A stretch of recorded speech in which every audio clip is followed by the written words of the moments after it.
Okay, hello to all the future doctors who are watching this video and planning to give your NEET exam this year or later the next year. So the first आज हमारा जो topic है वो है enzymes के बारे में आज हम लोग पढ़ेंगे। इससे पहले ऑलमोस्ट बायोमोलिक्यूल्स का 75% जो मेन था वो हम लोग कवर कर चुके हैं। अब जो मोस्ट इम्पॉर्टेंट है वो है हमारा एंजाइम्स। तो इसमें थोड़ा सा ध्यान से लगाना समझना, इसमें काफ़ी इंपॉर्टेंट पॉइंट्स आएंगे जो कि सबसे ज़्यादा इसी टॉपिक्स में से पूछे जाते हैं MCQs या मेडिकल एंट्रेंस, किसी कोई भी एंट्रेंस एग्ज़ाम देंगे तो फर्स्ट जो है वो है हमारा almost all enzymes are proteins. मतलब कि हमारे जितने भी एंजाइम्स हैं वो क्या हैं, प्रोटीन्स हैं। हम लोग पहले प्रोटीन्स वाले टॉपिक में पढ़ चुके हैं। प्रोटीन्स कहा गया था कि proteins with the catalytic power are called enzymes. मतलब कि ऐसे प्रोटीन्स जिसमें कैटालाइटिक पावर होती है उन्हें हम एंजाइम्स कहते हैं। सही बात है, तभी हमारे जो एंजाइम्स हैं वो प्रोटीन्स ही हैं। The next is some nucleic acids which behave like enzymes is equal to ribozymes. कहता है कि ऐसे न्यूक्लिक एसिड जो एंजाइम की तरह बिहेव करते हैं उन्हें हम क्या कहते हैं, राइबोजाइम्स। अब बेसिकली यहाँ पे कहा गया है किसी भी प्रोटीन की तरह एंजाइम के भी 3 स्ट्रक्चर्स दिए गए हैं, primary structure, secondary structure and tertiary structure. मतलब कि एंजाइम के पास भी प्राइमरी स्ट्रक्चर होता है जो कि सिंपल चेन में होता है, बिल्कुल सीधी लाइन होती है। सेकेंडरी स्ट्रक्चर हेलिकल स्ट्रक्चर भी होता है एंजाइम के पास। और जो मोस्ट इम्पॉर्टेंट स्ट्रक्चर है उसका वो है टर्शरी स्ट्रक्चर, जो सबसे ज़्यादा यूज़ किया जाता है। ठीक है, टर्शरी स्ट्रक्चर बेसिकली क्या, एक क्रिस क्रॉस, मतलब जो पूरी प्रोटीन चेन है वो अपने आप ही इस तरह से फोल्ड हो जाती है कि वुलन बॉल टाइप में बन जाती है। और उस वुलन बॉल में बेसिकली वो जिस तरह से फोल्ड होती है, जो उसका पैटर्न है वो इस तरह से फॉर्म्ड होता है कि उसमें कुछ पॉकेट्स फॉर्म बन जाती हैं अपने आप ही। और वो जो पॉकेट्स हैं और स्पेसिफिक पॉकेट्स को एक्टिव साइट्स कहा जाता है। और उस एक्टिव साइट्स में इन दैट एक्टिव साइट्स एक पर्टिकुलरली मैचिंग का, जो उस पर्टिकुलरली एंजाइम के लिए मैच सबस्ट्रेट है वो उसके अंदर फिट होता है, जिसकी वजह से जो हमारा रिएक्शन है वो आगे प्रोसीड होता है। ठीक है, अब नेक्स्ट पॉइंट की तरफ बढ़ते हैं। आगे हमारा ये समझ में आया अभी तक। अब नेक्स्ट पॉइंट की तरफ बढ़ते हैं, थर्ड पॉइंट। ओके, कहते हैं enzyme through the active sites catalyse reaction at a higher rate. Enzymes में जब उनके पास एक्टिव साइट्स होती है, एंजाइम के पास जब उनकी एक्टिव साइट्स होती है तो उनका जो रिएक्शन रेट है, कैटलाइज करने का जो रेट है वो और बढ़ जाता है। ठीक है, एक्टिव साइट्स होना ज़रूरी है। एक्टिव साइट्स होगी, इसमें सबस्ट्रेट फिक्स होगा, जिसकी वजह से जो उनका कैटलाइज करने का जो रिएक्शन रेट है वो आगे और प्रोसीड हो जाएगा, बढ़ जाएगा। The next is difference between enzyme catalyst और आयनोर्गेनिक कैटलिस्ट। बेसिकली एंजाइम कैटलिस्ट हमारे प्रोटीन के बने होते हैं, आयनोर्गेनिक कैटलिस्ट हमारे बेसिकली बहुत स्मॉल मॉलिक्यूल्स होते हैं। ठीक है, और जो एंजाइम कैटलिस्ट है वो बेसिकली स्पेसिफिक है, हर एक रिएक्शन के लिए स्पेसिफिक सबस्ट्रेट होगा, तो इस वजह से वो स्पेसिफिक है। बल्कि जो आयनोर्गेनिक कैटलिस्ट है वो हमारे अनस्पेसिफिक है, किसी भी रिएक्शन के लिए यूज़ हो जाते हैं। तो इसमें जो बेसिकली बहुत सारे डिफरेंसेस हैं एंजाइम कैटलिस्ट और आयनोर्गेनिक कैटलिस्ट में। बट जो बेसिक डिफरेंस है जिसकी बात करनी ज़रूरी है वो है कि आयनोर्गेनिक कैटलिस्ट जो है हॉट टेम्परेचर्स में ईजिली जो है काम कर सकते हैं, बट जो एंजाइम कैटलिस्ट है वो उसमें डैमेज हो जाते हैं। मतलब 40 डिग्री सेल्सियस तक अगर एंजाइम कैटलिस्ट पहुंचा हमारा तो मतलब कि वो डैमेज हो जाएगा और आगे वर्क नहीं कर पाएगा। और जो सेकंड पॉइंट है हमारा, बट इसमें एक एंजाइम, कुछ ऐसे एंजाइम्स हैं जो कि हॉट टेम्परेचर्स में या फिर हाई टेम्परेचर्स में भी मतलब वर्क कर लेते हैं। वो उनमें एक स्पेशलिटी होती है। वो क्या होती है, पढ़ते हैं इसमें। कहते हैं but the enzyme that are isolated from hot vents sulfur strings are stable and can retain their catalytic power at higher temperatures। मतलब कि कुछ ऐसे एंजाइम जो कि आइसोलेटेड किए जाते हैं हॉट वेंट से या सल्फर स्प्रिंग से, वो जो होते हैं स्टेबल होते हैं और हायर टेम्परेचर की जो उनके पास कैटालाइटिक पावर है उसको मतलब रिटेन कर लेते हैं, पकड़ लेते हैं और उसमें सर्वाइव कर सकते हैं। मतलब second part, the C part, that is third part जो है हमारा वो है thermal stability is equal to important quality of enzymes that are isolated from thermophilic organisms. Okay, अब जो थर्मल स्टेबिलिटी है वो ऐसी वो है स्पेशलिटी है एंजाइम्स की, उन एंजाइम्स की जो कि आइसोलेटेड किए जाते हैं थर्मोफिलिक ऑर्गेनिज्म से। थर्मोफिलिक ऑर्गेनिजम्स वो ऑर्गेनिजम्स जो कि इससे एग्जाम्पल बेसिकली नहीं दिया हुआ NCERT में, पर जो उन क्या नाम है, ऐसे एंजाइम जो कि हायर टेम्परेचर वाले ऑर्गेनिजम्स से लिए जाते हैं, आप ये समझ सकते हैं। तो वो उनके पास क्या वो होती है कैपेबिलिटी थर्मल स्टेबिलिटी की, जिसकी वजह से वो हायर टेम्परेचर्स में भी अपनी कैटालिटिक पावर जो है वो बेसिकली शो कर सकते हैं। ठीक है, अब आगे बढ़ते हैं केमिकल रिएक्शंस की तरफ। बेसिकली कोई भी केमिकल कंपाउंड होता है हमारा, वो दो तरह के इसमें चेंज में जाता है, या तो चेंज इन शेप या फिर change in state. Change in shape में जा सकता है, वो भी हमारा एक फिजिकल प्रोसेस है जिसमें बॉन्ड्स, इसमें अच्छा चेंज इन शेप में बॉन्ड्स फॉर्म होते हैं या ब्रेक होते हैं कि नहीं होते, हो भी सकते हैं, वो डिपेंड करता है। बट इसमें एनसीईआरटी में जो बोला गया इस बारे में, मतलब विदाउट ब्रेकिंग ऑफ बोन्स के बारे में, वो बॉन्ड्स के बारे में बोला गया है, बोन्स कह रही हूँ। So the next is change in state. Change in state basically state of matter बोला गया है, जैसे सॉलिड से लिक्विड, लिक्विड टू गैस। ये दो तरह के केमिकल कंपाउंड्स में चेंज होते हैं, एक तो स्टेट का, एक होता है शेप का। ठीक है, अब केमिकल रिएक्शन की एक डेफिनेशन दी हुई है, when new bonds are formed और broken it is called chemical reaction. मतलब कि केमिकल रिएक्शन में, मतलब जब नए बॉन्ड्स बनते हैं या टूटते हैं, वो हमारा बेसिकली केमिकल रिएक्शन है। ठीक है, आगे बढ़ते हैं। ओके, तो एक एग्जाम्पल दिया हुआ है केमिकल रिएक्शन का, barium hydroxide plus H2SO4 leads to barium sulphate plus water. Okay, तो ये जो रिएक्शन है बेसिकली एक अनऑर्गेनिक रिएक्शन है, हमारा अनऑर्गेनिक रिएक्शन का एग्जांपल है। और अगर ऑर्गेनिक का देना हो तो जैसे कि स्टार्च का जब हाइड्रोलाइसिस होता है ना, तो हमें क्या मिलता है, ग्लूकोज, तो वो हमारा हो गया ऑर्गेनिक रिएक्शन। अब बेसिकली ऑर्गेनिक रिएक्शन कैसे हुआ, ये हम ये भी कह सकते हैं कार्बन एंड हाइड्रोजन। यस, ये मतलब इससे समझा जा सकता है सिंपली वे में, कार्बन एंड हाइड्रोजन है उसमें, तो वो ऑर्गेनिक शो नहीं तो कर रहा है। तो the next is second point, rate of chemical और physical process refers to the amount of product formed per unit time. ये मोस्ट इंपॉर्टेंट है, रेट के बारे में समझाया गया है, इसको ध्यान में रखना। तो अब जो रेट ऑफ केमिकल और physical process refers to the amount of product formed per unit time.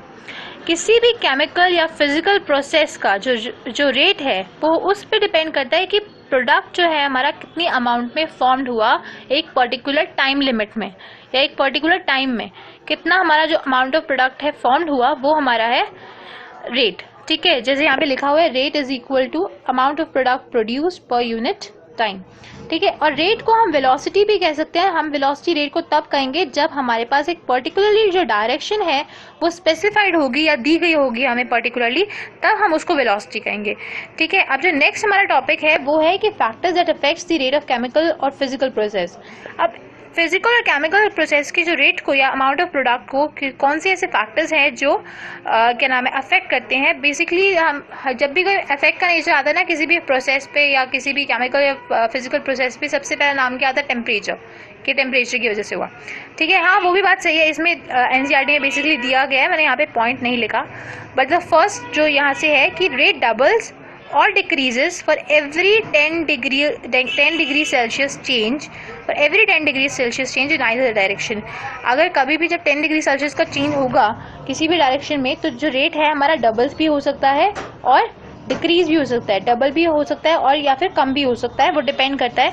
The next is catalysed reactions proceeds at higher rate than the uncatalysed ones. और एक चीज़ और है कि जो कैटलाइज्ड रिएक्शन होंगे उनका जो रिएक्शन रेट है या फिर प्रोडक्शन रेट है वो सबसे ज़्यादा हायर होगा देन दी अनकैटलाइज। अगर हम अनकैटलाइज रिएक्शन की बात करें या कैटलाइज रिएक्शन में डिफरेंस करें, तो जो कैटलाइज रिएक्शन होगा उसका जो रेट होगा वो हायर होगा than the uncatalysed one. Okay, जैसे यहाँ पे एक एग्जांपल दिया हुआ है फॉर अनकैटलाइज के बारे में। पहले जब कोई भी कैटलिस्ट जो है जब यूज नहीं हो रहा, तो उसका एक एग्जांपल है, जब कार्बन डाइऑक्साइड वाटर के साथ रिएक्ट करेगा तो हमारा कार्बोनिक एसिड बनाता है, और उसमें अगर अनकैटलिस्ट है, मतलब कोई भी कैटलिस्ट यूज नहीं हुआ तो 200 मॉलिक्यूल्स एक आवर में बनाएगा। ठीक है, प्रोडक्ट फॉर्म करेगा। तो अब जो हमारा जो नेक्स्ट एग्जांपल है उसमें ये कहता है कि अब पहले तो हो गया रिएक्शन की जहाँ पे कैटलिस्ट यूज़ नहीं हो रहा था, अब वो रिएक्शन की बात हम लोग करते हैं जहाँ पे कैटलिस्ट जो है वो यूज़ किया जाता है। ठीक है, व्हेन एंजाइम यूज लिखा हुआ है, तो आगे है CO2 + H2O। अब यहाँ पे एंजाइम कौन सा यूज़ हुआ है, कार्बोनिक एनहाइड्रेज, जिसकी वजह से हमारा कार्बोनिक एसिड बना। अब दोनों मॉलिक्यूल्स में सेम तो प्रोडक्ट बन रहा है, बट अब डिफरेंस क्या है दोनों में।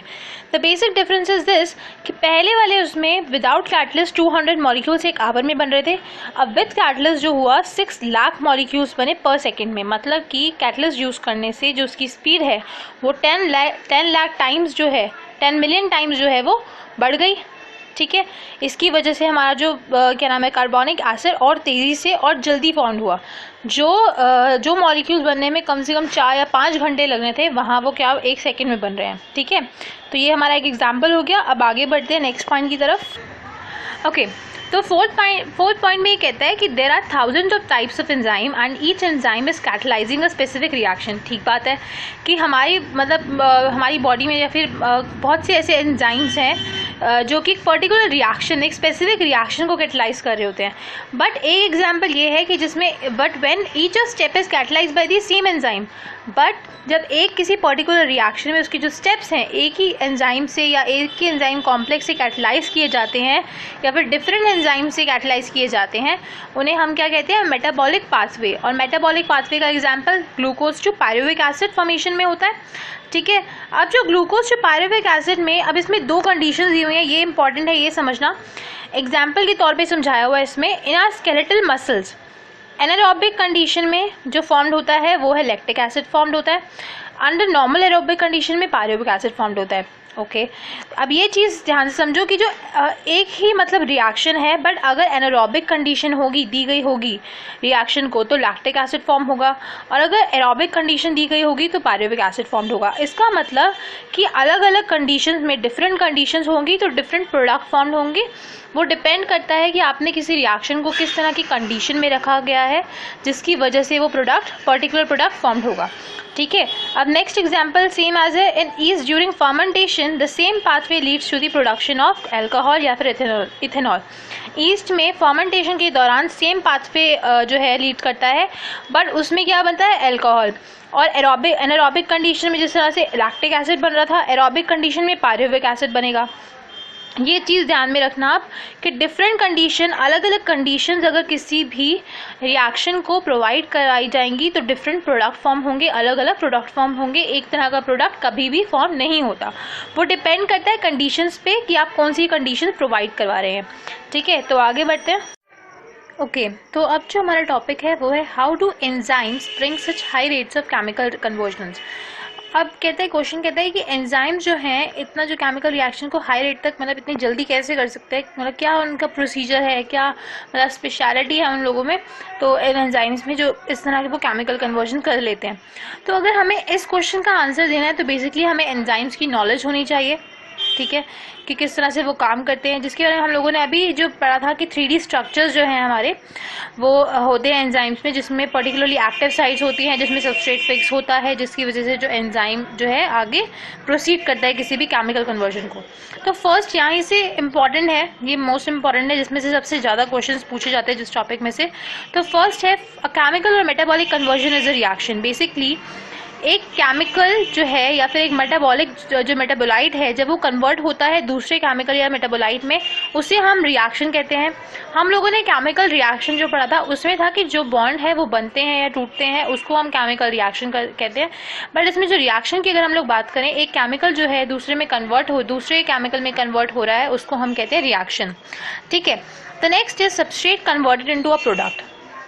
ओके, ये हम लोग जानते हैं कि बेसिकली जो हमारा सबस्ट्रेट है वो एक एक्टिव साइट से एंजाइम की एक्टिव साइट पे जाता है, ट्रांसफॉर्म होता है उसमें, और फिर कुछ कंडीशंस में वो प्रोडक्ट में चेंज हो जाता है। दैट मीन्स कि जो हमारा यहाँ पे एस दिखा ना, एस जो है सबस्ट्रेट जो है वो कन्वर्ट किस में हो रहा है, प्रोडक्ट में। अब जो ये सबस्ट्रेट है, सबस्ट्रेट को मतलब किसी एक एंजाइम की पॉकेट में या फिर एंजाइम एक्टिव साइट के साथ जुड़ना ज़रूरी है अगर उसे क्या नाम है प्रोडक्ट में वो होना है, चेंज होना है। तो एंजाइम जो है जो सबस्ट्रेट है वो एंजाइम की एक्टिव साइट से जुड़ के वहाँ पे डिफ्यूज होके अपनी जो शेप है ना वो थोड़ा चेंज कर लेता है, और शेप चेंज करने के साथ बन जाता है किसमें, चेंज हो जाता है ES कॉम्प्लेक्स में। दैट मीन्स कि एंजाइम सबस्ट्रेट कॉम्प्लेक्स में चेंज हो जाता है। बेसिकली ये ट्रांजिएंट फिनोमेना है। ट्रांजिएंट फिनोमेना लीस्ट स्टेबल होता है। बेसिकली ट्रांजिएंट फिनोमेना किसे कहते हैं बता देती हूँ, कि कोई भी केमिकल रिएक्शन है या फिर एक जो पर्टिकुलर रिएक्टेंट है किसी प्रोडक्ट में, जब वो चेंज हो रहा है तो उसके बीच में जो क्या नाम है उसकी जो शेप भी चेंज हो रही होगी, बॉन्ड बन भी रहे होंगे, टूट भी रहे होंगे, तो उस चीज़ को हम लोग कहते हैं ट्रांजिएंट फिनोमेना, जो कि बहुत कम देर तक रहता है। ठीक है, प्रोडक्ट से पहले वाले उसको चीज़ को या टाइम को हम लोग ट्रांजिएंट फिनोमेना कह सकते हैं। ठीक है, the next is The third point is during this state where substrate attached to its active site. Okay. अब इसमें ये चीज़ ध्यान से समझना कि जो सबस्ट्रेट है जब एंजाइम की एक्टिव साइट के साथ जुड़ता है तो एक अलग स्ट्रक्चर में फॉर्म्ड हो जाता है, सबस्ट्रेट बन जाता है, तो उसका नाम है transition state structure. Transition state structure जो कि सबस्ट्रेट का स्ट्रक्चर है, जब सबस्ट्रेट जो है एंजाइम की एक्टिव साइट के साथ जुड़ जाता है उसे हम कहते हैं ट्रांजिशन स्टेट स्ट्रक्चर। इसके दौरान ट्रांजिशन स्टेट स्ट्रक्चर में बेसिकली सबस्ट्रेट हमारा वही होता है, एक्टिव साइट हमारी वही होती है, एंजाइम हमारा वही होता है, बट जो चेंज आता है वो आता है सिर्फ और सिर्फ शेप का। ओके, आगे बढ़ते हैं तो कहते हैं the substrate then release out as a product from the active sites. अब जो सबस्ट्रेट है हमारा जब उसका काम जब वो क्या नाम है एंजाइम के एक्टिव साइट के साथ जुड़ गया और उसने ट्रांजिशन स्टेट स्ट्रक्चर भी पार कर लिया, तो अब वो क्या हुआ, वहाँ से जो मिला हमें क्या मिला, प्रोडक्ट जो है अब एक्टिव साइट से रिलीज हो गया। तो इस the pathway of this transformation must go through the transition state structure. मतलब कि ये जो पाथवे है ट्रांसफॉर्मेशन का सबस्ट्रेट से प्रोडक्ट में फॉर्म्ड होने का, ये जो जितना भी कोई भी अगर सबस्ट्रेट किसी प्रोडक्ट में फॉर्म होगा तो उसमें ट्रांजिशन स्टेट स्ट्रक्चर जरूर बनेगा। ओके, तो ये समझ में आया कि कोई भी पाथवे हो जिसमें सबस्ट्रेट प्रोडक्ट में ट्रांसफॉर्म हो रहा है तो उसमें ट्रांजिशन स्टेट स्ट्रक्चर होगा ही होगा, ये इंपॉर्टेंट थिंग है। और उसमें जब जो ट्रांजिशन स्टेट स्ट्रक्चर के दौरान कुछ बहुत ऐसे इंटरमीडिएट्स फॉर्म होते हैं जो कि हमारे ना तो कुछ काम के होते हैं और एक तो अनस्टेबल होते हैं। अनस्टेबल का मीनिंग किस तरह से अनस्टेबल, बेसिकली स्टेबिलिटी का जो मीनिंग है इसमें स्टेबिलिटी का मीनिंग ये है कि जो पर्टिकुलर मॉलिक्यूल है जो चेंज हो रहा है, ट्रांसफॉर्म हो रहा है, उसका एनर्जी स्टेटस क्या है, वो रिलीज कर सकता है कि दे सकता है, उसके हिसाब से। अब एनर्जी स्टेटस के बारे में हम लोगों ने अगर जानना है तो उसके आगे पेज नंबर 156 पे फिगर 9.6 देखिए, उसके हिसाब से आगे बताती हूँ। तो आगे बढ़ते हैं। ओके, तो पहले इसमें जो चीज़ है वो जान लेते हैं, the energy level difference between S and P. जो एनर्जी लेवल डिफरेंस है, एनर्जी का जो डिफरेंस है लेवल का बिटवीन सबस्ट्रेट एंड प्रोडक्ट में क्या डिफरेंस आता है। इसमें पेज नंबर 156 जो आपने फिगर खोली है पेज नंबर, उस पर ये देखिए कि जो हमारा ये सबस्ट्रेट है ये ऊपर है, ठीक है, हायर लेवल पर है, प्रोडक्ट लोअर लेवल पर है, ठीक है। तो आगे इसमें नोट्स में देखिए if P is equal to lower, मतलब कि अगर जो प्रोडक्ट है वो लोअर लेवल पर होगा और सबस्ट्रेट हमारा हायर लेवल पे होगा तो वो हमारा जो रिएक्शन कहलाएगा वो हमारा होगा एक्सोथर्मिक रिएक्शन। क्यों?